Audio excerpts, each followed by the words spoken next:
मनुष्य के जीवन का अनिवार्य आधार है तो वो होता है धर्म। वो अपने धर्म का पालन करे। और धर्म क्या है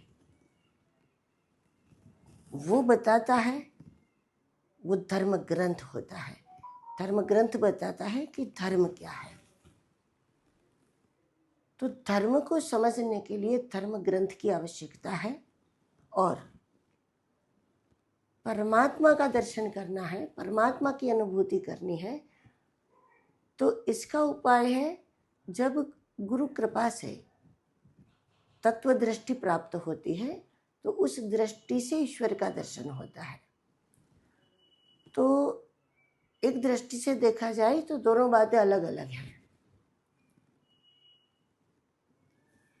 धर्म ग्रंथ के द्वारा समझना है, लेकिन चाहे जितने धर्म ग्रंथों को याद कर लो, कितना भी पढ़ लो, लेकिन इससे ईश्वर के दर्शन को हम नहीं कर सकते। परमात्मा की अनुभूति के लिए दृष्टि चाहिए और वो दृष्टि गुरु कृपा से प्राप्त होती है।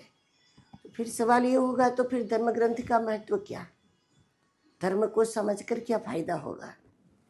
धर्म ग्रंथ से जब हम धर्म को समझेंगे, हम धर्मारूढ़ होंगे और तभी हम गुरु की कृपा के अधिकारी बनेंगे। और जब अधिकारी बनेंगे तो गुरु कृपा से हमें दृष्टि प्राप्त होगी।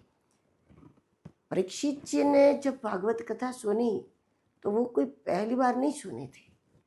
बहुत बार सत्संग करते हुए, बहुत बार धर्म ग्रंथों को समझते समझते परिणाम यह आया कि सुखदेव जी जैसे समर्थ गुरु को पहचानने में वो भी सफल हुआ और उसमें वो विवेक जागृत हुआ कि गुरु ने भी उसको अपनाया। तो इसका नतीजा ये आया कि वो गुरुवाणी के रूप में भागवत सुन करके वो परमात्मा को प्राप्त हो गया। इसलिए गुरु कृपा के अधिकारी होने के लिए विवेक जरूरी, विवेक के लिए धर्म जरूरी, धर्म ग्रंथ जरूरी। और इसीलिए धर्म से जीवन आरंभ होता है और तत्वदृष्टि प्राप्त करके ईश्वर की अनुभूति पर हम जीवन को परिपूर्ण मानते हैं।